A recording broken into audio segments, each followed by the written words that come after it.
Hello students, welcome to the amazing platform of NCERT वाला. So my dear students, आज हम chemical kinetics के third lecture पर आ गए हैं, राइट? यस. तो अभी तक हमने जो जो चीजें पढ़ी हैं वो बहुत इंपॉर्टेंट है, क्योंकि उन्हीं को फॉलो करते हुए आपका थर्ड लेक्चर, आज का लेक्चर बेसिकली आपको समझ आने वाला है. तो अगर मिस किया है तो काम नहीं चलेगा. ओके, तो चलो यार स्टार्ट करते हैं. आज हम क्या डिस्कस करने वाले हैं? हम ऑर्डर, मॉलिक्यूलरिटी क्या होता है हम समझ चुके हैं, हम रेट लॉ निकालना सीख चुके हैं.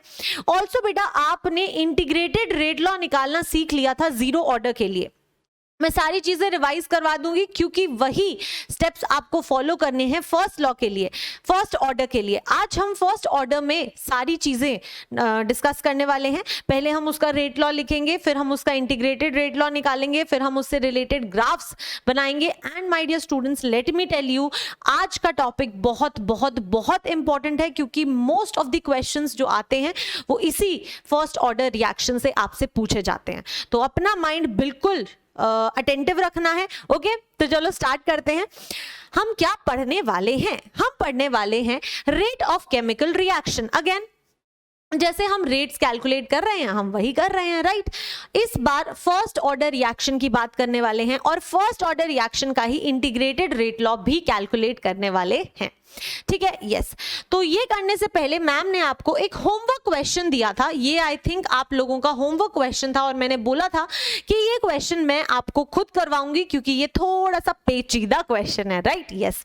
तो बेटा आपको इस क्वेश्चन के अंदर ऑर्डर कैलकुलेट करना था, और ऑर्डर कैलकुलेट करने के लिए मैम ने आपको एक बहुत सिंपल सी बात बताई थी कि अगर एक कॉम्प्लेक्स रिएक्शन आपको दी हुई है, आपको उसका मैकेनिज्म दिया हुआ है, तो उसके अंदर जो आपका रेट डिटरमाइनिंग स्टेप होता है वो कौन सा होता है? जो होता है स्लोएस्ट, जो होता है अनुष्का मैम, है ना? आई होप सबको याद है. यस. तो बेटा यहां पर ये आपका स्लोएस्ट स्टेप है, तो ये आपका RDS है, यानी कि रेट डिटरमाइनिंग स्टेप, या फिर कह दो अनुष्का मैम. ठीक है, यस. तो क्लियर है यहां तक, तो कोई डाउट नहीं है. अगर ये आपका रेट डिटरमाइनिंग स्टेप है तो बेटा इसके अकॉर्डिंग आप क्या लिखोगे? रेट लॉ लिखोगे. तो रेट लॉ कैसे लिखते हैं मैम?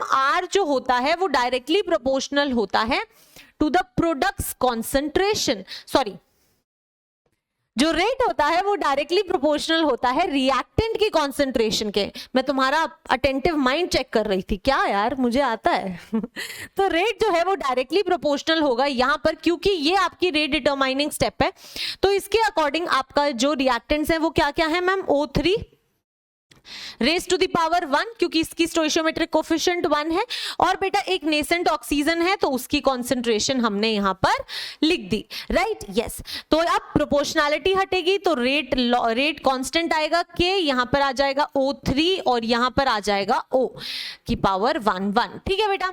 नाउ अगर आप ध्यान से देखोगे तो आप ये कह सकते हो कि मैम जो ये वाली नेसेंट ऑक्सीजन है ना, ये बेटा नेसेंट ऑक्सीजन होती है. ठीक है, तो ये जो नेसेंट ऑक्सीजन है वो फर्स्ट स्टेप के अंदर बन रही है, और सेकंड स्टेप के अंदर पूरी की पूरी कंज्यूम हो रही है. तो ये क्या होगी? आपकी इंटरमीडिएट होगा. और इंटरमीडिएट कभी भी फाइनल रेट लॉ एक्सप्रेशन में नहीं आ सकता है, यानी कि ma'am here O nascent oxygen is intermediate. ये क्या है आपका? इंटरमीडिएट है, right? So it can not be present, so it can not be present in final rate law expression, in final rate law expression. अब अगर ये final rate law expression में नहीं आ सकता तो अब कुछ करना पड़ेगा इसको यहां से हटाने के लिए. तो क्या करना है? पहली वाली रिएक्शन को देखना है. और अगर मैं पहली वाली रिएक्शन को देखूं तो मैं ये कह सकती हूं दैट मैम ये एक इक्विलिब्रियम रिएक्शन है, और यहां पर ये इसका के इक्विलिब्रियम होगा. और इक्विलिब्रियम कांस्टेंट जो होता है वो किसके इक्वल होता है? जो आपका के इक्विलिब्रियम कांस्टेंट होता है वो हमेशा इक्वल होता है प्रोडक्ट्स की concentration raise to the power stoichiometric coefficient divided by reactants concentration raise to the power stoichiometric coefficients. तो यहां पर प्रोडक्ट्स हैं O2 और oxygen, nascent oxygen divided by O3. ठीक है, यस तो ये आपकी फर्स्ट इक्वेशन हो गई। इसको फर्स्ट लूं क्या? चलो इसको हम फर्स्ट इक्वेशन ले लेते हैं, ठीक है। ये बेटा आपकी सेकंड इक्वेशन होगी। अब आप फर्स्ट इक्वेशन से क्या करोगे? नेसेंट ऑक्सीजन की वैल्यू कैलकुलेट करोगे फ्रॉम इक्वेशन 1। इक्वेशन 1 से हम कह सकते हैं दैट नेसेंट ऑक्सीजन जो है वो किसके इक्वल हो जाएगी बेटा? के इक्विलिब्रियम, जो इक्विलिब्रियम कांस्टेंट है उसको आपको मल्टीप्लाई करना है किससे? O3 से। तो O3 आ जाएगा डिवाइडेड बाय बेटा आपका आ जाएगा O2, ठीक है। इसको बोल दो कि ये है आपकी थर्ड इक्वेशन। तो जो थर्ड इक्वेशन में आपकी नेसेंट ऑक्सीजन की वैल्यू आई है उसको आप सेकेंड इक्वेशन के अंदर पुट करोगे। तो आप क्या कह सकते हो? दैट पुट, वाइट ले लूं पेन, लिखो पुट 3 in 2। तो जो थर्ड से आपने कैलकुलेट किया है उसे सेकंड में पुट कर दो, ठीक है। कि R इज इक्वल टू के, R इज इक्वल टू के इंटू यहां आ जाएगा O3 और फिर नेसेंट ऑक्सीजन की वैल्यू लिखनी है, ठीक है। अब नेसेंट ऑक्सीजन यहाँ पे लिखा हुआ है के इक्विलिब्रियम इंटू O3, तो बेटा बड़ा ब्रैकेट लगा के लिखो के इक्विलिब्रियम इंटू O3 अपॉन में क्या है? O2 है, यस O2 है, तो यहां आ जाएगा O2। बस क्या करना है? काम खत्म, कहानी खत्म, यहीं पर आंसर आ चुका है। क्या होगा बेटा? रेट जो होगा वो आ जाएगा के इंटू O3 होल स्क्वायर। पहले के साथ में के इक्विलिब्रियम को लिख लो, फिर O3 का होल स्क्वायर हो जाएगा और अपॉन में O2 हो जाएगा। इसको कैसे लिखोगे? इसको लिखोगे रेट इज इक्वल टू, बेटा ये दोनों ही आपके क्या है? कांस्टेंट वैल्यूज है ना। तो आप इन दोनों को मिलाकर K1 लिख सकते हो। ये लिख दिया मैंने, ये भी एक कांस्टेंट वैल्यू ही होगी जहां पर K1 जो है दैट इज इक्वल टू के इंटू के इक्विलिब्रियम। तो ये आपके फाइनल जो रेट लॉ एक्सप्रेशन है उसका रेट कांस्टेंट है, ठीक है। This is equal to O3 whole power 2 and O2 power -1। तो ये जो आया आपका, ये है आपका फाइनल रेट लॉ एक्सप्रेशन। क्या बोलोगे? This is my final rate law expression and this K1 is your final rate constant। ये आपका actual rate constant है which is equal to K into K equilibrium. अब अगर आप यहां से अपनी जो जो चीजें आप डिराइव कर सकते हो वो लिखना चाहोगे तो आप कहोगे that order with respect to O3। बताओ क्या होगा? ऑर्डर विद रिस्पेक्ट टू, क्या हो गया भाई? Order with respect to O3 is equal to, दिख रहा है? Yes ma'am. बेटा order with respect to O2 क्या है मैम? -1 है। देख रहे हो, मैंने कहा था ना ऑर्डर पॉजिटिव नेगेटिव फ्रैक्शन कुछ भी आ सकता है। तो O2 के रिस्पेक्ट में जो ऑर्डर आ रहा है वो -1 आ रहा है। सिमिलरली बेटा ओवरऑल ऑर्डर जो है वो कितना आ रहा है मैम? ओवरऑल ऑर्डर आ रहा है, ऐड कर दो 2 - 1 विच इज इक्वल टू 1। तो बेटा ओवरऑल ऑर्डर जो है आपके रिएक्शन का वो 1 आ रहा है। तो इस तरीके से आपको कैलकुलेट करना होता है, ठीक है।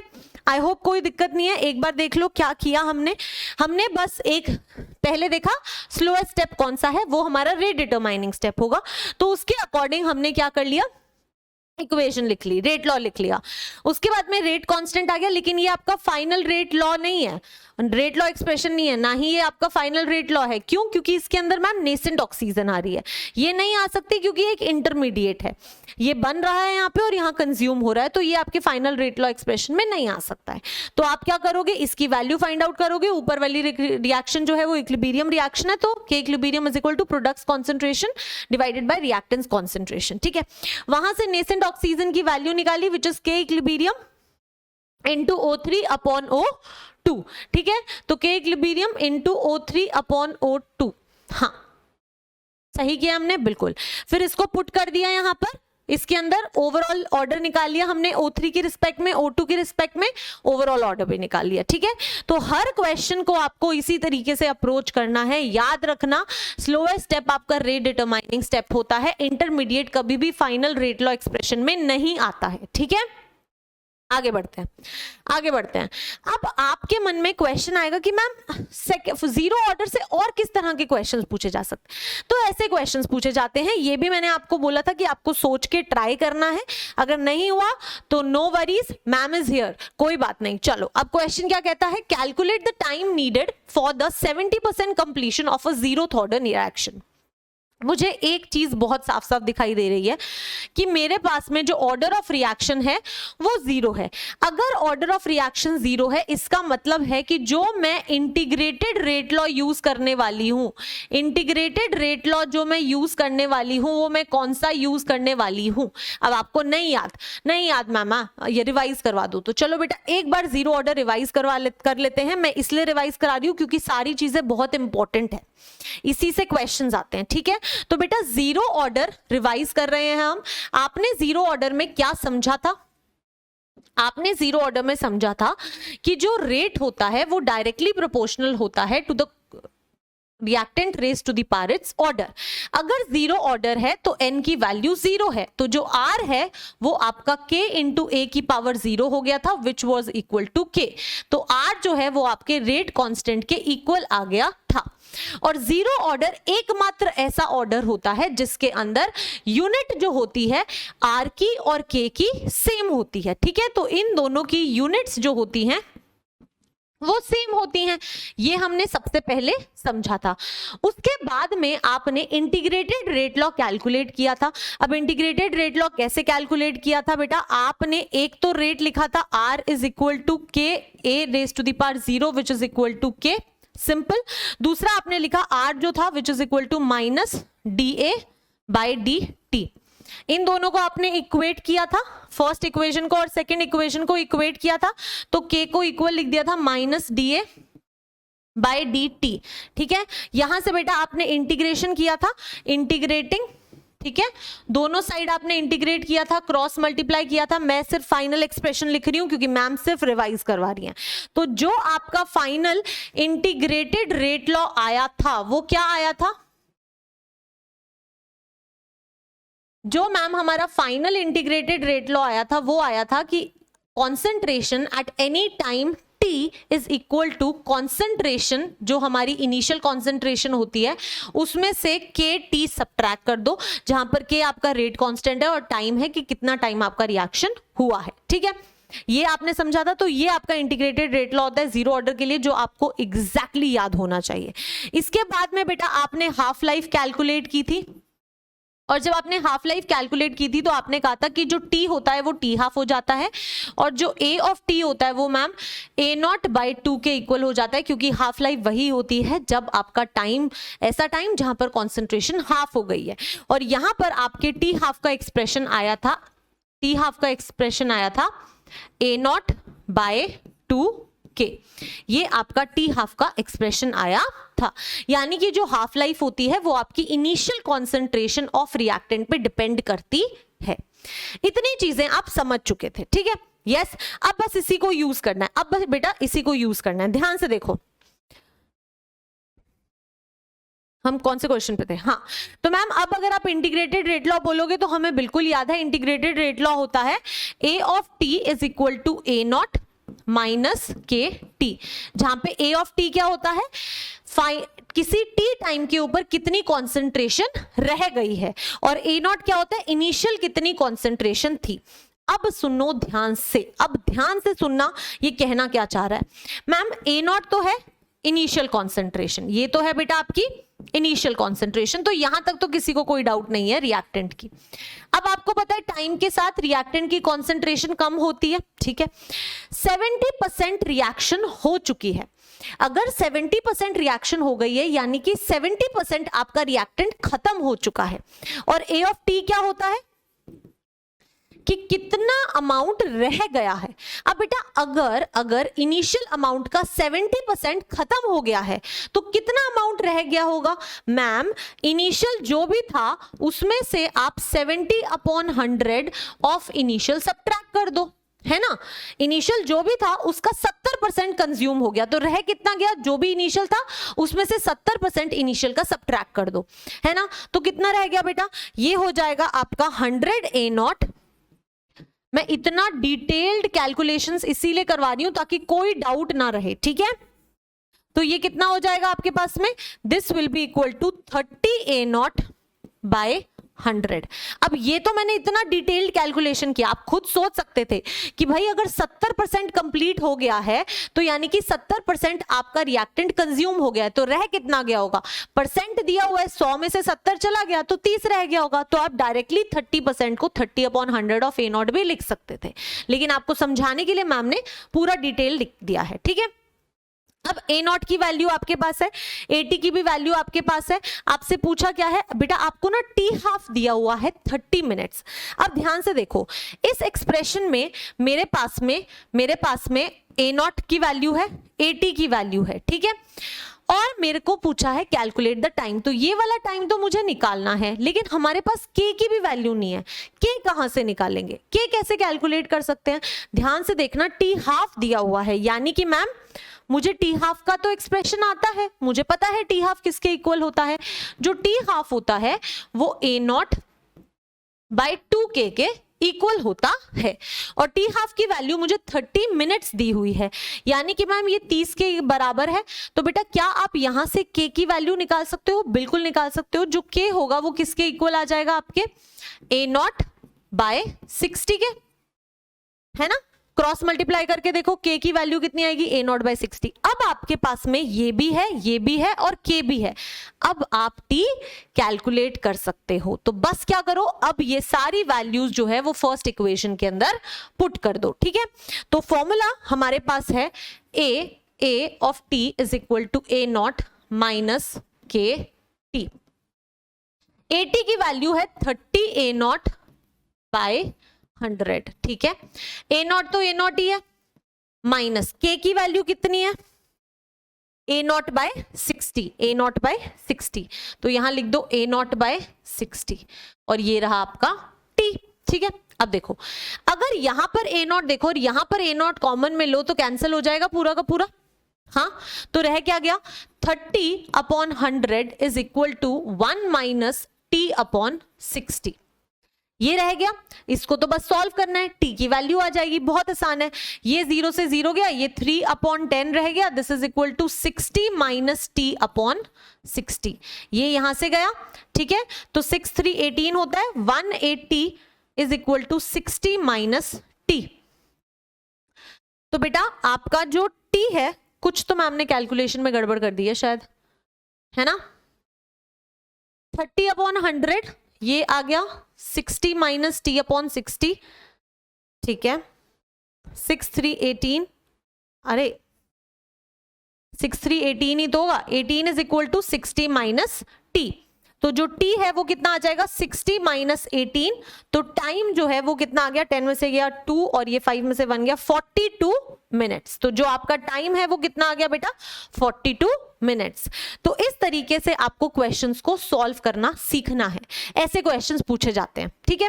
फिर से एक बार रिवाइज कर लेते हैं, करा क्या।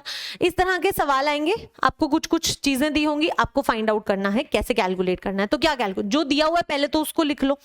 मेरे को दिया हुआ है that calculate the time for 70% completion of the reaction.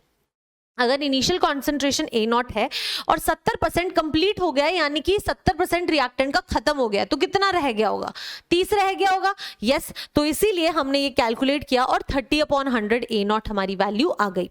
अब इस एक्सप्रेशन के अंदर AT और A0 तो है, लेकिन टाइम निकालने के लिए K की भी वैल्यू चाहिए। K कहां से निकालेंगे, रेट कांस्टेंट कैसे आएगा। एक और हिंट दिया हुआ है, T½ की वैल्यू दी हुई है। अगर T½ की वैल्यू दी हुई है तो T½ is equal to A0 bye 2K होता है जीरो ऑर्डर के लिए। तो इस एक्सप्रेशन को यूज करके K की वैल्यू निकाल लेंगे, A0 बाय 60, ठीक है। अब आपके पास में सारी चीजें हैं तो आप टाइम निकाल सकते हो, बस तीनों की वैल्यूज पुट करी और सॉल्व किया और 42 मिनट्स जो है वो आपका करेक्ट आंसर आ गया, ठीक है। यस, तो इस तरीके से आपको क्वेश्चंस को अप्रोच करना है। चलो बहुत बढ़िया, तो आप लिख लो ये जो चीजें मैम ने आपको बताई, ठीक है। पहला जो हमने क्वेश्चन ये जो किया इसको भी लिख लो, टाइम दे रही हूं, वीडियो को पॉज करके ये भी लिख लो, फिर वीडियो को पॉज करके ये भी लिख लो और वीडियो को पॉज करके ये भी लिख लो। कोई दिक्कत नहीं है, अब समझ आ गया। अब कोई सवाल आएगा तो मैम हिलाए, मतलब फटाफट क्वेश्चन कर देंगे, है ना। हाँ, तो बेटा फटाफट क्वेश्चन ही करना है, टेंशन नहीं लेनी है, ठीक है। ऐसे क्वेश्चन सॉल्व करना है 1 सेकेंड के अंदर। चलो बहुत बढ़िया, आगे देखो। अच्छा ये भी मैम ने करा दिया था, ये मैम ने रिवाइज कराया था, तो ये रिवीजन वाला पार्ट है, ठीक है। चलो बेटा अब आ गया आपके सामने अगला क्वेश्चन, तो अगला क्वेश्चन करो। अगला क्वेश्चन क्या कहता है इसको ध्यान से देखो। क्वेश्चन कहता है that for a zero order reaction plot of curve a minus x versus time is linear with. तो पहले खुद ट्राई करो, फिर मैम का अप्रोच देखना है। चलो अब मैम का अप्रोच देखते हैं। क्वेश्चन कहता है that for a zero order reaction, भाई जीरो ऑर्डर रिएक्शन है, पहली चीज जो मुझे पता है वो ये है कि n जो है मेरा जीरो है। Plot of curve a minus x versus time is linear with a minus x, तो हमने कभी देखा ही नहीं। तो इसके लिए अब आपको एक बड़ी इंपॉर्टेंट चीज समझनी है, और वो इंपॉर्टेंट चीज मैम आपको यहां पे समझाने वाली है। ध्यान से देखो बेटा, मान लो आपके पास में एक रिएक्शन है जो A से B जा रही है, ये रिएक्शन है, ठीक है। इमेजिन करो कि जो आपकी इनिशियल कॉन्सेंट्रेशन है वो क्या है, रिएक्टेंट की A है। तो T is equal to 0 time पे जब रिएक्शन शुरू ही नहीं हुई है तो सारा का सारा जो होगा वो आपका रिएक्टेंट फॉर्म ही होगी। तो लेट अस से A अमाउंट जो है वो आपके यहां पर इस तरीके से प्रेजेंट है, सारी की सारी रिएक्टेंट है। प्रोडक्ट तो कुछ बना ही नहीं होगा जब रिएक्शन हुई नहीं है। तो अब बेटा कुछ अमाउंट ऑफ रिएक्शन हुआ, टी टाइम लगा, टाइम के बाद में रिएक्शन हुआ और एक्स अमाउंट आपका प्रोडक्ट बन गया। अगर एक्स अमाउंट आपका प्रोडक्ट बन गया है तो ma'am at T is equal to T time हम क्या कह सकते हैं, दैट ए माइनस एक्स जो है वो आपका रिएक्टेंट रह गया होगा और एक्स अमाउंट आपकी प्रोडक्ट की बन गई है, यानी कि ये आपका एक्स अमाउंट बन गया होगा। कोई दिक्कत नहीं है। अब देखो जब आप जीरो ऑर्डर रिएक्शन की बात करते थे तो ए नॉट क्या होता था, इनिशियल कॉन्सेंट्रेशन ऑफ रिएक्टेंट, और इनिशियल कॉन्सेंट्रेशन यहां पे क्या है, A T is equal to 0 time पे। और अगर मैं ए ऑफ टी की बात करती हूं तो कुछ टी टाइम के बाद में जब रिएक्शन हो गई तो कितना अमाउंट ऑफ रिएक्टेंट रह गया, वो होता है एटी, है ना। तो एटी क्या है, concentration of reactant after T time, तो कितना है ए माइनस एक्स। तो जो आपका इंटीग्रेटेड रेट लॉ होता है, जो आपका इंटीग्रेटेड रेट लॉ होता है जिसे आप जीरो ऑर्डर के लिए बोलते हो, that A of T is equal to A naught minus K T. इसको आप और कैसे लिख सकते हो, इसको आप और कैसे लिख सकते हो मैम, हम लिख सकते हैं A minus X is equal to A minus K, ऐसे भी आप इसको लिख सकते हो, ठीक है। अगर ये समझ आया तो अब कोई दिक्कत नहीं आएगी। अब देखो इस क्वेश्चन को, आपको बोला था ए माइनस एक्स वर्सेस टाइम आपको प्लॉट करना है, आपको सीधा जीरो ऑर्डर का इंटीग्रेटेड रेट लॉ लिखना है। तो इंटीग्रेटेड रेट लॉ, बेटा मैं IRL लिख रही हूं, इसका मतलब है कि इंटीग्रेटेड रेट लॉ, बार बार इतना बड़ा वर्ड नहीं लिखा जाएगा इसलिए मैं ऐसे लिख रही हूं, ठीक है। क्या होता है, A of T is equal to A naught minus K T, यानी कि a minus X is equal to a minus K T. t क्या है, आपका टाइम है। तो एक स्ट्रेट लाइन इक्वेशन क्या होती है, y is equal to c plus M X, ठीक है। आपको प्लॉट किस किस के बीच में बनाना है, a minus x versus time, है ना। तो a माइनस एक्स तो क्या है, आपकी y एक्सिस है, ठीक है। t टाइम पे क्या है, x एक्सिस है, तो x एक्सिस आपका प्लॉट बन गया। देखो ध्यान से देखो, अब बन गया प्लॉट।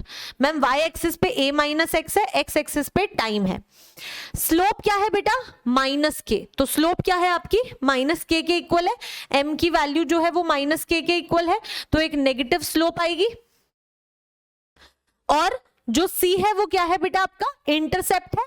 तो मैम जो ये वाला पार्ट है ये हमारा ए वैल्यू है, ये आपकी ए वैल्यू है, सिंपल। तो अब आपको यहां पर देख के बताना है। देखो मेरे को एक चीज तो साफ साफ दिखाई दे रही है कि जो स्लोप है वो नेगेटिव है, इसकी जो स्लोप है वो क्या है, नेगेटिव है ना। तो पॉजिटिव स्लोप वाले आंसर्स तो हो ही नहीं सकते, तो ये और ये तो गलत है, नेगेटिव स्लोप। ऑल्सो इंटरसेप्ट जो है ये क्या है, एक नॉन जीरो वैल्यू है, कोई ना कोई वैल्यू तो आ रही है इंटरसेप्ट की, है ना। तो it is a non zero value. यहां पे कहता है negative slope and zero intercept, नहीं, जीरो इंटरसेप्ट नहीं है, कुछ ना कुछ इंटरसेप्ट है, so it is a non zero value. आपका जो a है ना ये नॉट इक्वल टू 0 है, तो it is a non zero value. तो नॉन जीरो वैल्यू यानी कि ऑप्शन डी जो है वो आपका करेक्ट आंसर हो जाएगा, ठीक है। तो बेटा इस तरीके से क्वेश्चंस को अप्रोच करना है। अरे यार बहुत आसान है मैम, क्या 1 सेकंड में कर देंगे, कर दोगे ना, कर दोगे ना, मैम को प्राउड फील कर दोगे ना, बस इतना ही चाहिए, ठीक है। चलो आगे बढ़ते हैं, फिर आगे बढ़ते हैं। अब बेटा आपको और किस तरह के क्वेश्चंस आते हैं वो देखते हैं। जीरो ऑर्डर ही नहीं, नॉर्मल ऑर्डर वाली रिएक्शंस जो होती हैं उनसे और किस तरह के क्वेश्चंस आ सकते हैं, उन क्वेश्चंस को अप्रोच करते हैं। क्वेश्चन करना सीख गए ना, फिर फिजिकल में हर चीज मक्खन लगने वाली है, बता रही हूं, ठीक है। तो क्वेश्चन कहता है for a reaction 2A + B gives C + D, ठीक है। तो बेटा अगर आपकी ये रिएक्शन आपको दी है तो आप ये समझ लो कि ये आपकी एलिमेंट्री रिएक्शन है, क्योंकि और तो कुछ बताया नहीं, तो ये एलिमेंट्री रिएक्शन है। और इसके रेट लॉ के हिसाब से R जो होगा वो किसके इक्वल होगा, rate constant K into reactant क्या है A, उसकी स्टोइशियोमेट्रिक कोफिशिएंट क्या है 2, तो पावर में आ जाएगा 2। यहां पर B आपका रिएक्टेंट है, स्टोइशियोमेट्रिक कोफिशिएंट में आ जाएगा 1। बस ये रेट लॉ लिख दिया आपने, ठीक है। ये है बेटा आपका इनिशियल रेट, ठीक है। अब वो क्या कहता, that the concentration of B is kept constant. आपने बी की कॉन्सेंट्रेशन को कोई फर्क नहीं किया, ठीक है, आपने कुछ नहीं किया बी की कॉन्सेंट्रेशन को, बी जैसा था वैसा ही रहा। लेकिन and that of A is tripled, लेकिन जो ए की कॉन्सेंट्रेशन थी, जितनी भी कॉन्सेंट्रेशन थी उसको 3 टाइम्स कर दिया, ठीक है। The new rate reaction will be. अब ध्यान से सुनो बेटा, एक चीज समझ आ रही है आपको, एक चीज समझ आ रही है मैम, रेट जो होता है वो रिएक्टेंट की कॉन्सेंट्रेशन पे डिपेंड करता है। अगर आपने रिएक्टेंट की कॉन्सेंट्रेशन को बढ़ा दिया या कम कर दिया तो रेट जो है वो चेंज हो जाएगा, है ना, रेट चेंज हो जाएगा। अगर आपने ए की कॉन्सेंट्रेशन को 3 टाइम्स कर दिया तो बेटा इस रिएक्शन का जो रेट है वो चेंज हो जाएगा। लेकिन क्या इसका रेट कांस्टेंट जो है, ये के वैल्यू जो है, ये वाली वैल्यू, ये जो इसका रेट कांस्टेंट है, क्या ये चेंज होगा? नहीं, मैंने आपको शुरू में बताया था कि जो रेट कांस्टेंट होता है वो डिपेंड करता है सिर्फ और सिर्फ टेम्परेचर और नेचर ऑफ रिएक्शन पे। अगर आपने कॉन्सेंट्रेशन को चेंज किया तो रेट कांस्टेंट पे कोई फर्क नहीं पड़ेगा। तो यानी कि आप क्या कह सकते हो, this is independent of concentration of reactant. तो भाई रिएक्टेंट की कॉन्सेंट्रेशन चेंज करने पे रेट पे फर्क पड़ता है, लेकिन रेट कांस्टेंट पे कोई फर्क नहीं पड़ता। यानी कि मैम अगर आपने ए की कॉन्सेंट्रेशन को 3 टाइम्स किया है तो इसका मतलब है कि आर डैश, तो रेट तो बदल जाएगा, तो कोई आर डैश वैल्यू आ जाएगी, लेकिन जो के है वो के ही रहेगा, उस पर कोई फर्क नहीं पड़ेगा। ऑल्सो आपको क्वेश्चन में बता दिया कि बी की कॉन्सेंट्रेशन को कांस्टेंट रखा हुआ है, तो पहले जो बी की कॉन्सेंट्रेशन थी वो भी अभी है, तो बी जो है बेटा वो तो आपका पहले जैसा था वैसे ही पड़ा है, ठीक है। लेकिन बोला क्या है, दैट ए की कॉन्सेंट्रेशन को आपने ट्रिपल कर दिया, ए की कॉन्सेंट्रेशन को आपने 3 टाइम्स कर दिया, है ना। तो अगर आपने ए की कॉन्सेंट्रेशन को 3 टाइम्स कर दिया तो अब आपकी जो नई कॉन्सेंट्रेशन होगी ए की वो 3 टाइम्स हो गई होगी, वो 3 टाइम्स हो गई होगी, लेकिन स्टोइशियोमेट्रिक कोफिशिएंट तो अभी भी उसके आगे 2 ही है, तो यहां पे तो होल स्क्वायर ही लगेगा। तो अब इसको सॉल्व कर लेते हैं, राइट, अब इसको सॉल्व कर लेते हैं। तो मैम ये कितना आ जाएगा, के 3 का स्क्वायर कितना होता है 9, यहां पर ए का स्क्वायर और ये बी की पावर में 1। अब बेटा इस 9 को अगर बाहर ले आओ तो के ए स्क्वायर और बी 1। अब बेटा ध्यान से देखना, ये वाली चीज, इतनी चीज किसके इक्वल है, आर के इक्वल ही है ना। इस 9 को अलग रख लो तो ये है तो आर ही, यानी कि ma'am this is equal to R. तो बेटा यहां से आप क्या कह सकते हो, दैट जो नया रेट आया है आर डैश वो क्या हो गया, 9 टाइम्स हो गया पहले वाले रेट के। जो नया रेट हो गया है वो पहले वाले रेट के 9 टाइम्स हो गया है। और ये बात सही भी है, आपने किया क्या, आपने कॉन्सेंट्रेशन रिएक्टेंट की बढ़ा दी, और रेट डायरेक्टली प्रोपोर्शनल होता है to the concentration of reactant raise to the power its order. अब अगर आपने रिएक्टेंट की कॉन्सेंट्रेशन को बढ़ाया तो पक्का रेट बढ़ना ही चाहिए था। आपने रेट को बढ़ाया, आपने कॉन्सेंट्रेशन को बढ़ाया, रेट भी बढ़ गया, बिल्कुल सही। और कितने टाइम्स हो गया, इनिशियल वाले के 9 टाइम्स हो गया। तो 9 टाइम्स यानी कि ऑप्शन ए जो है वो आपका करेक्ट आंसर हो जाएगा। तो इस तरीके के सवाल आपको आपके प्रैक्टिस शीट में मिलेंगे, आपको प्रैक्टिस करनी है, बहुत इंपॉर्टेंट है। ऐसे सवाल आपके सीयूईटी में भी आते हैं और आपके बोर्ड के एग्जाम में भी पूछे जा सकते हैं, ठीक है, कर लेंगे। और समझाना ऐसे ही है जैसे मैम समझा रही हैं, ठीक है। चलो बहुत बढ़िया, आगे बढ़ते हैं। अगला सवाल देखो बेटा, अगला सवाल क्या कहता है, ट्राई करो इस सवाल को, ट्राई करो, ठीक है। K for a zero order reaction is 2 into 10 raised to the power minus 2 mole per liter per second. If the concentration of the reactant after 25 seconds is 0.5 molar, initial concentration must have been. जो जो दिया हुआ है ना उसको पहले लिख लो चुपचाप, चुप और चाप, ये क्वेश्चन में जो दिया हुआ है वो लिख लो पहले, ठीक है। मुझे दिया हुआ है कि जीरो ऑर्डर रिएक्शन है, तो पहली चीज तो n जो है वो जीरो है। n अगर जीरो है तो इंटीग्रेटेड रेट लॉ AT जो होगा वो आ जाएगा ma'am A naught minus K T के बराबर। इतना मेरे को पता है। k की वैल्यू मेरे को दी हुई है कितनी, 2 into 10 raise to the power minus 2। अब देखो यहां पे तो इसने बता दिया कि एक जीरो ऑर्डर है, अगर ये चीज ना भी बताता ना जीरो ऑर्डर है, तो भी आप इसकी यूनिट को देख के खुद से ये अज्यूम कर सकते थे कि एक जीरो ऑर्डर रिएक्शन है। तो कई बार क्वेश्चन में स्पेसिफाई नहीं किया होगा जीरो ऑर्डर, के की वैल्यू दी होगी, कहेंगे एक रिएक्शन है और उसका रेट कांस्टेंट ये है, कैलकुलेट करो, तो फिर आपको समझ आना चाहिए कि भैया यूनिट ये है तो मतलब जीरो ऑर्डर है, ठीक है।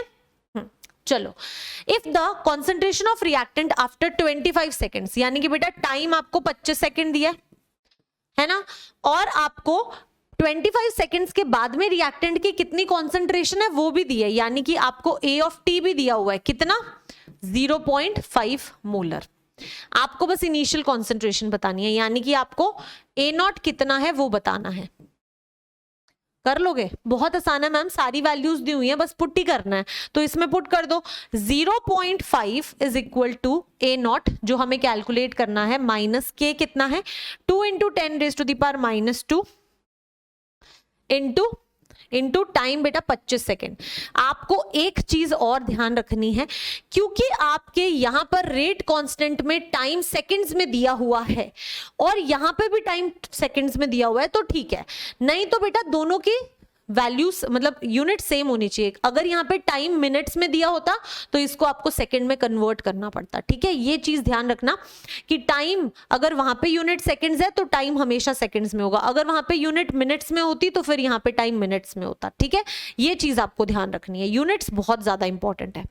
चलो अभी तो सेकंड्स में ही दिया हुआ था तो कोई दिक्कत नहीं है, अब इसको सॉल्व करना है बस। 0.5 is equal to A naught minus 25 into 2 होता है 50, 50 into 10 raise to the power minus 2, यानी कि बेटा ये कितना आ जाएगा 0.5 ही आ जाएगा। ये क्या आ जाएगा 0.5 आ जाएगा, ठीक है।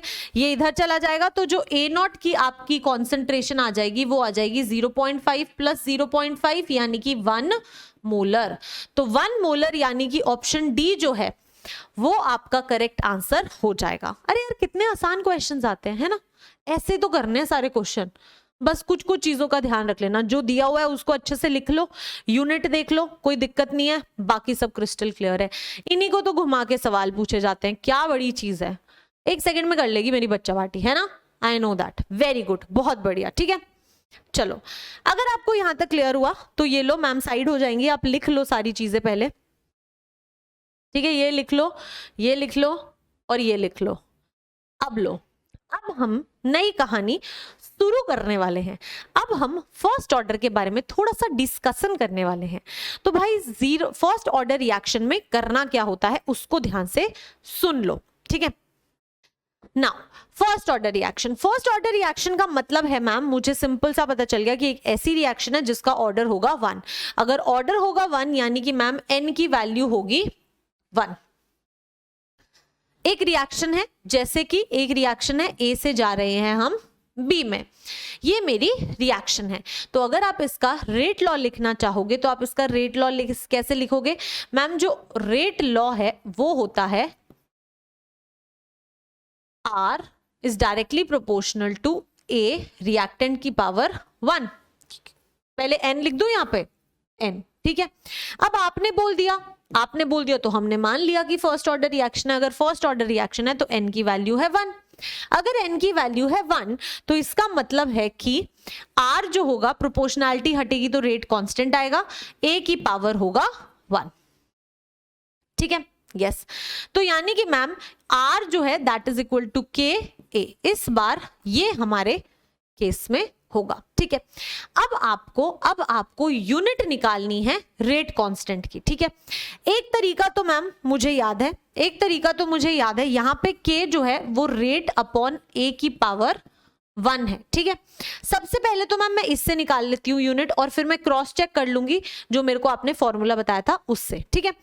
तो रेट की यूनिट होती है बेटा हमेशा मोल पर लीटर पर सेकंड, हमेशा यही यूनिट होती है रेट की, तो ठीक है।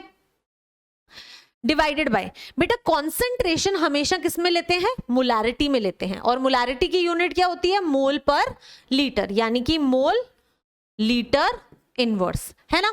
हाँ, तो मैम मोल से मोल कैंसिल हो गया, लीटर इनवर्स से लीटर इनवर्स कैंसिल हो गया, तो मैम यहां पे जो यूनिट आ रही है रेट कांस्टेंट की वो क्या आ रही है, सेकंड इनवर्स आ रही है। अब आपने जो जनरल फॉर्मूला बताया था उससे भी कैलकुलेट करके देख लेते हैं। तो चलो भाई, मैम पे ऐसे अंधा विश्वास मत करना, जो मैम ने फॉर्मूला बताया है उससे कैलकुलेट करके देख लो। तो जनरल फॉर्मूला ऑफ के यूनिट, के की यूनिट का जनरल फॉर्मूला क्या था, मोल क्या था, मोल 1 माइनस एन था, लीटर n माइनस 1 था, और सेकंड इनवर्स था, ठीक है। अब मैम अगर n जो है वो 1 है तो यूनिट क्या हो जाएगी, मोल 1 minus 1, litre 1 minus 1, second inverse, और किसी भी चीज की पावर 0 हो तो उसका मतलब क्या होता है, 1, यानी कि यहां पे भी जो आपके रेट कांस्टेंट की यूनिट आ रही है वो क्या आ रही है, सेकंड इनवर्स आ रही है, सेकंड इनवर्स आ रही है, यानी कि मैम बिल्कुल सही है, बिल्कुल सही है। तो बेटा कभी भी रेट कांस्टेंट फर्स्ट ऑर्डर का आएगा तो उसकी यूनिट टाइम इनवर्स होती है। अब अगर टाइम सेकंड्स में दिया हुआ है तो सेकंड इनवर्स, अगर टाइम मिनट्स में दिया हुआ है तो मिनट इनवर्स, अगर टाइम आवर्स में दिया हुआ है तो आर इनवर्स, ठीक है। बस ये चीज ध्यान रखना कि जो टाइम होता है वो टाइम इनवर्स यूनिट होती है फर्स्ट ऑर्डर की, ठीक है। बार बार बोल रही हूं बेटा, कोई भी टाइम आए उसका इनवर्स होगा फर्स्ट ऑर्डर के केस में। चलो मैम, यहां तक तो क्लियर है, लिख भी लिया होगा। फिर तुम कह देते हो कि मैम टाइम नहीं देते लिखने के लिए, तो लो भाई लिख लो वीडियो को पॉज करके। अब क्या करना है, बातें करनी है, हो गया नहीं, अब कैलकुलेट करना है इंटीग्रेटेड रेट लॉ। जैसे जीरो ऑर्डर के लिए कैलकुलेट किया था बिल्कुल उसी तरह से फर्स्ट ऑर्डर के लिए कैलकुलेट करेंगे। तो चलिए बच्चे, हेडिंग लिखिए, शुरू हो जाइए, हेडिंग लिखिए, क्या लिखना है, इंटीग्रेटेड रेट लॉ, ठीक है। तो अब मैम आपको इंटीग्रेटेड रेट लॉ कैलकुलेट करना सिखाएंगी। मैं क्यों सिखाऊंगी यार, मैंने तो तुम्हें कहा था कि मैं नहीं सिखाऊंगी, तुम खुद करोगे। करो, वीडियो को पॉज करो, खुद करो, पहले खुद करो, बिल्कुल जीरो ऑर्डर की तरह करना है। जिनको इंटीग्रेशन आता है वो तो करो कम से कम, ठीक है। जिनको नहीं आता वो मैम के साथ करो। क्या करना है, कुछ नहीं करना मैम, हमें पता है एक रिएक्शन होती है ए से बी, ठीक है। इसका रेट लिख सकते हैं दो तरह से। पहला तरीका जो सबसे सिंपल तरीका था इंस्टेंटेनियस रेट वाला, minus D concentration of reactant bye D T, कोई भी ऑर्डर हो इस केस में तो हमें ये पता है, ये है आपका इंस्टेंटेनियस रेट। ये क्या था, किसी बच्चे ने ना मेरी इंस्टेंटेनियस रेट लॉ की स्पेलिंग मिस्टेक निकाली थी, तो प्लीज गौर से देखिए, आज मैं बिल्कुल सही स्पेलिंग लिखूंगी, इंस्टेंटेनियस, ठीक है। सही है स्पेलिंग, जरूर बता देना मुझे, क्योंकि आप लोग गलतियां ना एक नंबर निकालते हो,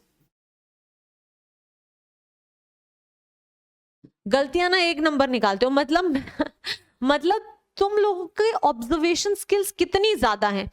एक एन मिस कर दिया वो भी देख लिया, ठीक है। चलो, ये हो गया पहला रेट। दूसरा रेट क्या था, रेट लॉ से निकालते थे, और रेट लॉ से निकालते थे R is directly proportional to concentration of reactant raise to the power N, N की वैल्यू है 1, तो आर जो है वो प्रोपोर्शनलिटी हटेगी, के आ जाएगा और ए की पावर में आ जाएगा 1।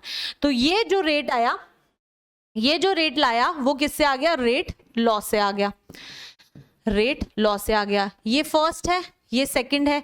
सेम ही रिएक्शन के रेट को आपने दो अलग अलग तरह से निकाला है, बदल थोड़ी जाएगा, रेट तो रेट होता है मैम, तो 1 और 2 तो इक्वल होंगे मैम, यानी कि बेटा 1 will be equal to 2, 1 will be equal to 2, तो कर दो इक्वेट दोनों को। क्या करना है, minus dA by dt is equal to KA। ठीक है, अब करना क्या, क्रॉस मल्टीप्लाई करना और a को इस माइनस dA के नीचे ले आना। ठीक है, क्रॉस मल्टीप्लाई किया तो यहां लिख दिया मैंने dA बाय A की कॉन्सेंट्रेशन इज इक्वल टू, ये माइनस इधर ले गई माइनस, और ये K dt उधर ले गई, A को इधर ले आई। ठीक है, बस ये किया, इतना किया। ठीक है, कोई दिक्कत नहीं है यहां तक, अभी तक आई थिंक सारी चीजें क्लियर है। अब क्या करेंगे, अब कहानी थोड़ी पेचीदा करेंगे, और अब क्या करेंगे, इंटीग्रेट करेंगे दोनों साइड्स। ठीक है, तो यहां पे लिख लो इंटीग्रेटिंग ऑन बोथ साइड्स। तो वही स्टेप्स हैं बेटा जो आपने जीरो ऑर्डर में कैल्क करे थे, बस तरीका बदल गया थोड़ा सा, लेकिन स्टेप्स सेम है। तो मैम इंटीग्रेट करेंगे दोनों साइड्स। ठीक है, इंटीग्रेट करो, dA by A is equal to minus K dt। अब बेटा कहां से कहां इंटीग्रेट करेंगे वो भी बिल्कुल जीरो ऑर्डर वाला ही है। ठीक है, A नॉट क्या है, concentration of reactant at time 0, यानी कि इनिशियल कॉन्सेंट्रेशन आपके रिएक्टेंट की। AT क्या होगा बेटा, concentration of reactant after time T। क्या होगा, आफ्टर टाइम T। ठीक है, T टाइम के बाद में कॉन्सेंट्रेशन जो आपके रिएक्टेंट की बच जाएगी। तो अगर आप इसकी लिमिट 0 से T, टाइम की लिमिट 0 से T पुट कर रहे हो, तो आप इसकी लिमिट A0 इनिशियल कॉन्सेंट्रेशन से फाइनल कॉन्सेंट्रेशन जो भी रह जाएगी वहां तक करोगे। अब आती है इंपॉर्टेंट चीज जो मेरे प्यारे बायो वाले बच्चों के लिए है, मैथ्स वाले बच्चों को फिर भी आता होगा, बट बायो वाले बच्चों को पीछे नहीं छोड़ेंगे, उनको सारी चीजें बता के जाएंगे। तो बेटा जब भी आप इंटीग्रेट करते हो, पहले तो मैं इसको थोड़ा सही से लिख लूं, A0 AT, यहां पे आ जाएगा dA बाय A। अब बेटा यहां पे ना माइनस K बाहर आ जाएगा, क्यों आ जाएगा, क्योंकि K तो कांस्टेंट है, उसका तो इंटीग्रेशन होगा नहीं, यहां पे इंटीग्रेशन होगा dt का। ठीक है, अब हम क्या क्या यूज करने वाले हैं वो चीजें मैं आपको बता देती हूं, क्या क्या यूज करने वाले हैं। पहली चीज बेटा, इंटीग्रेशन ऑफ dx जो होता है वो हमेशा x के बराबर होता है, पहली चीज। ठीक है, एक तो हम ये यूज करेंगे। दूसरा बेटा, जब integration of dx by x करते हो, जैसे कि dA बाय A है, जब भी इंटीग्रेशन dx बाय x होता है तो that is always equal to natural log of x, natural log of x, ln x के इक्वल होता है। तो ये दोनों चीजें अब हम यूज करके इसको इंटीग्रेट करेंगे, और फिर लिमिट्स तो जैसे जीरो ऑर्डर में पुट करते थे वैसे ही पुट करनी है। ठीक है, अब देखो अगर आपने ऐसे इंटीग्रेट किया तो मैम dA बाय A यानी कि dx बाय x आ जाएगा ln of A। Limits put करेंगे कहां से कहां तक, A0 से A T तक। ठीक है, this will be equal to minus K, तो जैसा था वैसा ही आएगा, और बेटा dx का इंटीग्रेशन x होता है तो dt का इंटीग्रेशन t होगा, और ये 0 से t टाइम तक होगा। लिमिट्स पुट कैसे करते थे, ऊपर वाली लिमिट्स माइनस नीचे वाली लिमिट्स, तो यहां पे ऊपर वाली limits ln of a of t minus ln नीचे वाली limit A0 is equal to minus K T minus 0, ये आपने लिमिट को पुट कर दिया। ठीक है, अब इसको थोड़ा और अच्छे से लिख लेते हैं, यहां पे हम एक चीज यूज करने वाले हैं, वो यूज क्या करने वाले हैं मैं आगे फिर से बताऊंगी आपको। लॉग की एक प्रॉपर्टी यूज करने वाले हैं। What are we using बेटा, जब भी आप natural log of A minus natural log of B लिखते हो, जब भी आप natural log of A minus natural log of B लिखते हो, तो आप उसको natural log of A upon B भी लिख सकते हो। ठीक है, सेम इसी तरह से अगर natural log of A plus natural log of B आ जाए तो उसको हम ln of A plus ln of A B भी लिख सकते हैं, ए इंटू बी। ठीक है, ये प्रॉपर्टीज होती हैं लॉग की, हम ये वाली प्रॉपर्टी को यूज कर रहे हैं। ठीक है, अगर हम ये प्रॉपर्टी को यूज करेंगे तो ध्यान से देखो, हमें पता है a माइनस बी जब नेचुरल लॉग होता है तो उसको a upon B natural log लिख सकते हैं। तो ln of a of t minus ln of a naught है, तो हम इसको लिख सकते हैं ln of a of t upon a naught is equal to minus K T. ठीक है, ये दिक्कत नहीं है यहां तक। अब देखो, ये जो माइनस है ये इधर ले आओ। ठीक है, तो यहां पे आ जाएगा minus ln of a of t upon a naught is equal to K T. ठीक है, पहले तो इस प्रॉपर्टी इसको लिख लो, ये इंपॉर्टेंट है आपके लिए। ठीक है, इससे मैं आपको आगे बताऊंगी क्या क्या ढूंढेंगे। एक एक्सप्रेशन तो ये हो गया, अब इसको थोड़ा आगे बढ़ा रहे हैं। अब आगे आपके पास में नेचुरल लॉग ऑफ 80 माइनस का साइन आ गया। अब हम क्या यूज करने वाले हैं, अब हम यहाँ पे लॉग की एक और प्रॉपर्टी यूज करेंगे यूजिंग, बेटा जब भी ln ऑफ x के आगे माइनस का साइन होता है तो आप इसको ऐसे भी लिख सकते हो, ln x की पावर -1। ये जो x होता है इस पूरे की पावर में -1 आ जाता है, जो भी यहाँ पे वैल्यू होती है उसकी पूरे की पावर में -1 आ जाता है। और जब किसी चीज की पावर में -1 होता है तो उसका मतलब क्या होता है, ln ऑफ 1 अपॉन x। तो हम अब इसी प्रॉपर्टी को इसमें यूज करने वाले हैं। अगर यहाँ पे माइनस आ रखा है, अगर नेगेटिव यहाँ रखा है तो ये इस पूरे की पावर में आ जाएगा, यानी कि ln a of t upon a not इस पूरे की पावर में -1 will be equal to K T. समझ आ रहा है, समझ आ रहा है, बिल्कुल समझ आ रहा होगा। हाँ, अब देखो बेटा, इसको आप कैसे लिख सकते हो, अब ये पावर में होता है तो ये रेसिप्रोकेट हो जाएगा, 1 अपॉन हो जाएगा। तो ln of a naught upon a t is equal to K T, is equal to K T आ गया। ठीक है, यस, तो हमने ये प्रॉपर्टी को यूज करके ये एक्सप्रेशन निकाल लिया। ठीक है, अब हम इस एक्सप्रेशन से कुछ नया डिराइव करेंगे। ठीक है, अब हम इस एक्सप्रेशन से कुछ नया डिराइव करेंगे। मैं सारी चीज रिवाइज भी कराऊंगी, 1 बाय 1 ये समझते जाओ। ठीक है, अब इस एक्सप्रेशन से हम कैसे आगे चीजें डिराइव करने वाले हैं, देखो बेटा यहाँ पे ना t को ऐसे ही रख लो और k को ऐसे ही रख लो, t को इस क्रॉस मल्टीप्लाई कर दो। ठीक है, तो यहां से आप ऐसे लिख लो, k जो है that is equal to 1 upon t natural log of a naught upon a t। ठीक है, ये ओके। अब इसको मैं आगे लिख रही हूं, that k is equal to 1 upon t natural log of a naught upon a t। ठीक है, तो ये एक और एक्सप्रेशन है जो आपके लिए इंपॉर्टेंट है, जो आप फॉर्मूलाज की तरह यूज करोगे, न्यूमेरिकल सॉल्व करोगे इससे। अब हम कुछ नई चीज यूज करने वाले हैं, इसको भी थोड़ा और आगे बढ़ाने वाले हैं, एडवांस में लेके जाने वाले हैं। आपको यूज क्या करना है बेटा, जब भी आपके पास में कुछ नेचुरल लॉग ऑफ x होता है, जब नेचुरल लॉग ऑफ x होता है और उसको लॉग बेस 10 में कन्वर्ट करना होता है तो कैसे कर सकते हो, बस उसको 2.303 से मल्टीप्लाई करो तो वो लॉग बेस 10 ऑफ x हो जाता है। ठीक है, नेचुरल लॉग को लॉग बेस 10 में ऐसे कन्वर्ट करते हैं। तो अगर मुझे इस नेचुरल लॉग को लॉग बेस 10 में कन्वर्ट करना है तो बस 2.303 से मल्टीप्लाई करना है, तो मैं वही करने वाली हूं। मैं क्या करने वाली हूं, मैं लिखूंगी that k is equal to 2.303 upon t, log base में क्या आ जाएगा 10 a naught upon a t। ठीक है, तो ये अगेन बेटा आपका एक बहुत इंपॉर्टेंट एक्सप्रेशन है जहां से आपसे क्वेश्चंस पूछे जाते हैं।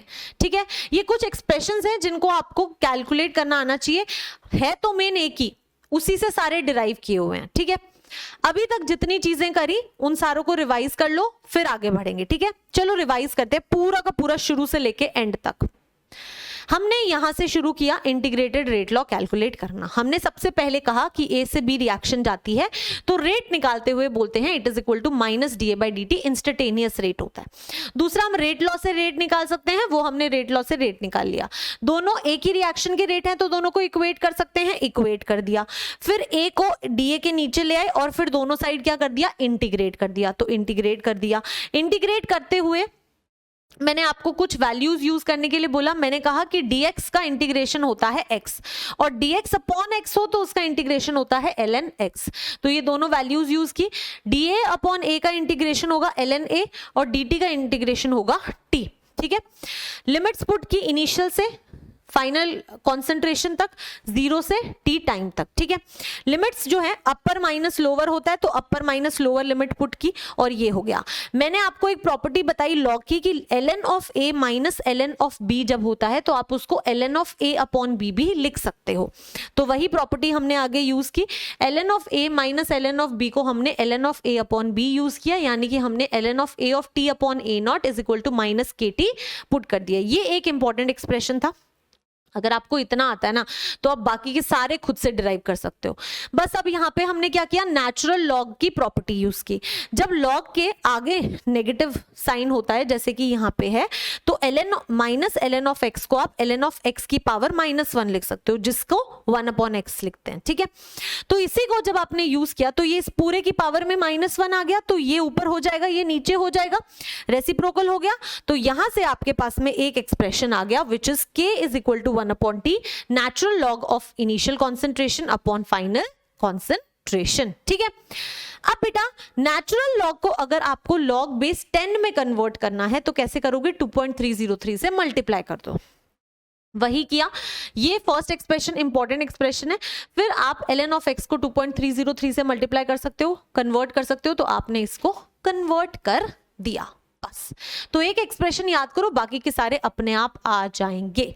ठीक है, यस। तो अगर आपको यहां तक सारी चीजें क्लियर हुई हैं तो बहुत बढ़िया बेटा, क्योंकि यही फॉर्मूला, ये वाला फॉर्मूला आप सबसे ज्यादा यूज करते हो अपने न्यूमेरिकल्स को सॉल्व करने के लिए, ये वाला फॉर्मूला। ठीक है, बाकी के फॉर्मूलाज भी यूज होते हैं बट ये मेजरली यूज होता है। ठीक है, अब मैं आपको थोड़ा सा इसको हायर वर्जन में बताने वाली हूं। कैसे, देखो, अगर रिएक्शन है A से B तो T is equal to 0 time पे आपके पास में A अमाउंट होगी, ये तो कुछ भी नहीं बना होगा। T is equal to T time पे क्या होगा ma'am, A minus X amount बनी होगी और ये x अमाउंट बनी होगी और ये A माइनस एक्स रह गया होगा। आपको पता है that initial concentration A naught जो होता है वो A होगा और A ऑफ T क्या हो जाएगा मैम, A माइनस एक्स। तो कई बार आपको ये वैल्यूज इसमें पुट की हुई भी मिल सकती हैं। तो यहां से आपका एक्सप्रेशन आ गया k is equal to 2.303 upon t log base 10 a upon a minus x। तो कई बार आपको ये वाला फॉर्मूला भी यूज करना पड़ सकता है। ठीक है, तो हमने ये वाला फॉर्मूला भी लिख लिया। ठीक है, बढ़िया है, कोई दिक्कत नहीं है। तो लिख लो इस चीज को बेटा। हम न्यूमेरिकल्स करेंगे, बहुत सारे न्यूमेरिकल प्रैक्टिस करेंगे, सारी चीजें क्लियर हो जाएंगी, लेकिन आपको डेरिवेशन करनी आनी चाहिए, पक्का पेपर में आएगी। लिखवा के ले लो मेरे से, आएगी। ठीक है, तो इसको लिख लो। ठीक है, अगर आपको यहां तक क्लियर हुआ तो अब हम कुछ और करने वाले हैं। अब हम लिखने वाले हैं बेटा that integrated rate law, integrated rate law in terms of degree of dissociation, degree of dissociation। अब क्या होता है कि आपने इक्विलिब्रियम चैप्टर में एक डिग्री ऑफ डिसोसिएशन अल्फा देखा होगा, इसकी टर्म्स में भी कई बार आप integrated rate law first order का लिखते हो। तो वो कैसे लिखना होता है, बस अगर आपको ये वाला एक्सप्रेशन याद है, k is equal to 2.303 upon t log a upon a minus x, तो फिर तो आपको कोई दिक्कत नहीं आएगी, फिर तो आपको कोई दिक्कत नहीं आएगी। क्यों, ध्यान से देखो, अल्फा क्या होता है, अल्फा होता क्या है, बस वो समझना है आपको। ठीक है, अल्फा क्या होता है बेटा, alpha is the amount reacted upon initial amount. ठीक है, अब इसको समझो, इसका मतलब क्या हुआ। अल्फा क्या होता है?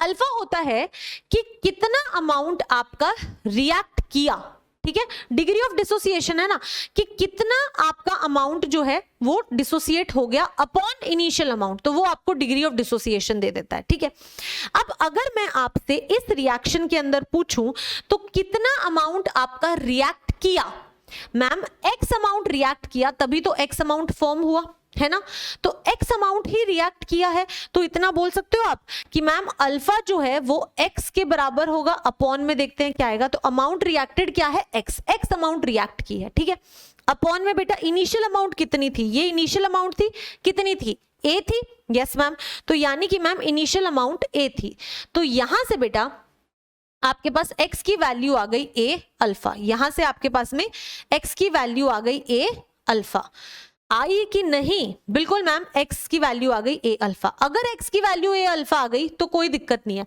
बस इस एक्सप्रेशन के अंदर, इस एक्सप्रेशन के अंदर बेटा x की वैल्यू a अल्फा पुट कर दो। ठीक है, तो अगर मैं इस एक्सप्रेशन में पुट करूंगी a अल्फा तो k हो जाएगा 2.303 upon t log a upon a minus x की वैल्यू क्या पुट करनी है, a अल्फा, तो a अल्फा। ठीक है, अब यहां पर a जो है वो कॉमन ले सकते हो, तो ये आ जाएगा 2.303 upon t log a upon a common में लिया तो 1 माइनस अल्फा, a से a कैंसिल हो जाएगा, यहां से आपके पास में एक्सप्रेशन आ जाएगा k is equal to 2.303 upon t log 1 upon 1 minus alpha.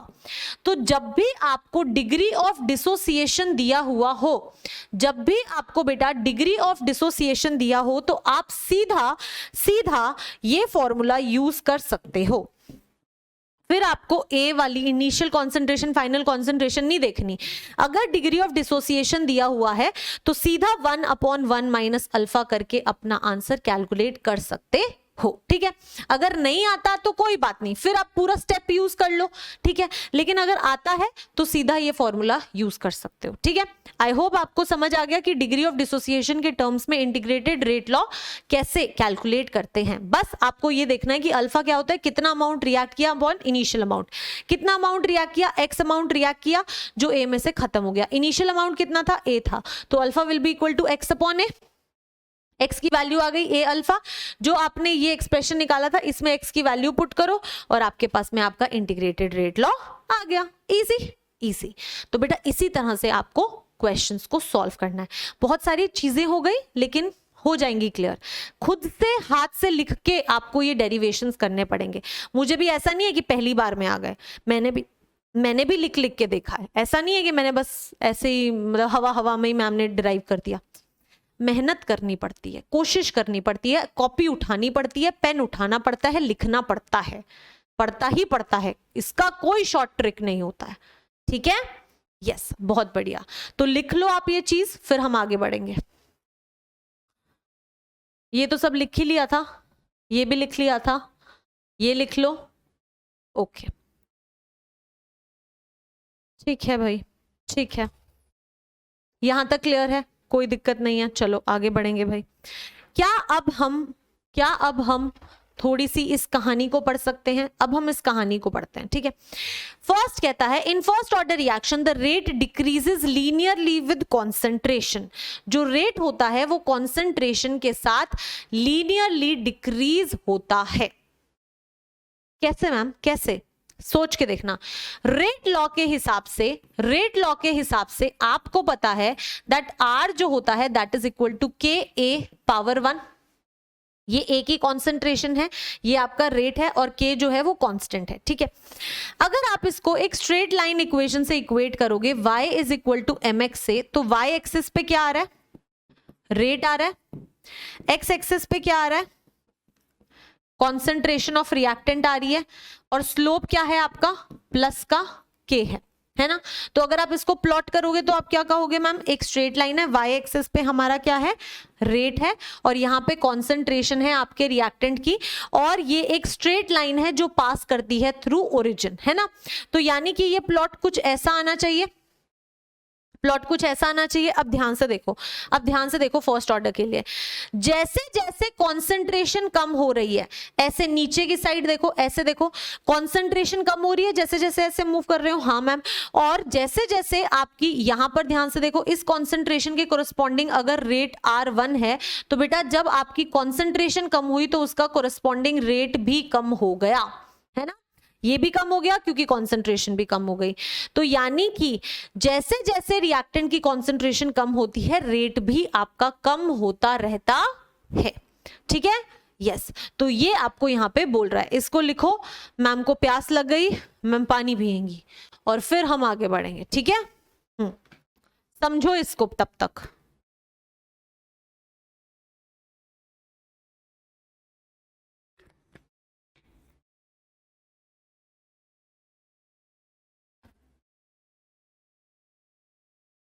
समझ लिया कि नहीं समझ लिया? चलो आगे बढ़ो फिर। अब अगला पॉइंट क्या कहता है? अगला पॉइंट कहता है that the concentration decreases exponentially with time. ये कैसे फाइंड आउट करेंगे बेटा? ये हम इंटीग्रेटेड रेट लॉ से ही फाइंड आउट करेंगे। अब ध्यान से देखो, जब आप integrated rate law find out कर रहे थे तो मैंने आपको एक एक्सप्रेशन दिखाया था, ये वाला एक्सप्रेशन, तो हम ये वाले एक्सप्रेशन को यूज करने वाले हैं वहां पे। तो इसको याद कर लो, ln of AT upon A0 is equal to minus KT, ठीक है। तो इसको मैं लिखने वाली हूं ln ऑफ AT, ln, दूसरे पेन से लिखती हूं, ln of AT upon A0 is equal to minus KT। अब यहां पे एक और लॉग की प्रॉपर्टी हम यूज करने वाले हैं, मुझे इसीलिए हंसी आ गई क्योंकि बायो वाले बच्चे कह रहे होंगे मैम कितनी मैथ्स पढ़ाओगे। क्या करूं बेटा, मैम के हाथ बंधे हुए हैं, ठीक है। तो अब देखो क्या प्रॉपर्टी यूज करने वाले हैं, इसको समझो। अगर बेटा ln ऑफ x जो है वो y के बराबर है, अगर ln ऑफ x y के बराबर है तो आप इसी चीज को x को लिख सकते हो e raise to the power y। तो आप x को इक्वल टू लिख सकते हो e raise to the power y। अगर ln of x is equal to y then x will be equal to e raise to the power y, ठीक है, perfect. तो यहां पर अगर आप ध्यान से देखोगे तो आपका x जो है वो क्या है, AT अपॉन A0, है ना, और आपका y क्या है, माइनस KT के बराबर है। तो यानी कि आप क्या लिख सकते हो, दैट A ऑफ T का कॉन्सेंट्रेशन अपॉन A0 जो है वो किसके बराबर होगा, e raise to the power minus KT, e raise to the power minus KT। और यहां से आप लिख सकते हो that concentration of AT will be equal to A0, cross multiply कर दिया, बस ऊपर ले गई, e raise to the power minus KT। ये लिख सकती हूं मैं, ये लिख सकती हूं, है ना। अब बेटा ध्यान से देखो, ये वैल्यू तो इनिशियल है, इस पे कोई फर्क नहीं पड़ रहा, लेकिन जो आपके रिएक्टेंट की कॉन्सेंट्रेशन विद टाइम जो है, जैसे जैसे टाइम बढ़ेगा वैसे वैसे आपकी रिएक्टेंट की कॉन्सेंट्रेशन एक्सपोनेंशियली घटेगी। तो यहां से आपको एक ग्राफ मिला, यहां से आपको एक ग्राफ मिला, ये ग्राफ मिला, मैं ग्राफ बनाती हूं ऐसे और ऐसे, जहां पर आपके y एक्सिस पे होगी रिएक्टेंट की concentration at any time t, और रिएक्टेंट की concentration at any time t time के साथ क्या होगी बेटा, एक्सपोनेंशियली डिक्रीज होगी। क्या होगी, एक्सपोनेंशियली डिक्रीज होगी। और वो कहां से पता चल रहा है, इस एक्सप्रेशन से पता चल रहा है। इसकी कॉन्सेंट्रेशन टाइम के साथ एक्सपोनेंशियली घट रही है, ठीक है।